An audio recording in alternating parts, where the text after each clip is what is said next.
ওই দিক চিন্টু, কত সুন্দর বাইক, চলো আমরা বাইকে গিয়ে বসি। হ্যাঁ হ্যাঁ আপু, চলো বাইকে গিয়ে বসি। বুম বুম পিপ বুম বুম। ওই দেখো বাচ্চারা আমাদের বাইকটিকে নষ্ট করে ফেললো। চলো। কিরে ভিক্ষুকের বাচ্চা, তোরা আমাদের বাইকের উপরে কি করছিস? নাম এখান থেকে।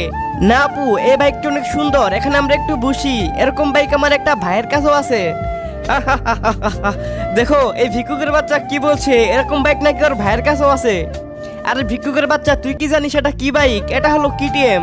হ্যাঁ, এই নে মোবাইল, আর তোর ভাইকে ফোন দে, দেখি তোর ভাইয়ের কাছে কিরকম বাইক আছে। হ্যালো ভাইয়া, তুমি একটু তাড়াতাড়ি বাইক নিয়ে রাস্তায় আসো তো। দে ফুকনির বাচ্চা, আমার ফোন দিয়ে দে। দেখি তোর ভাই কি ভাঙ্গাচোরা বাইক নিয়ে আসে। তারপরে কি হলো তা দেখার আগে এই ছবিটিকে যদি সুন্দর মনে করে থাকো, তাহলে এই ভিডিওতে একটা লাইক আর চ্যানেলটিকে সাবস্ক্রাইব করবে।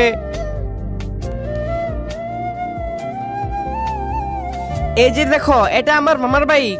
এটাই বার গাড়ি থেকে বের হও আর এদেরকে গাড়িতে তুলো।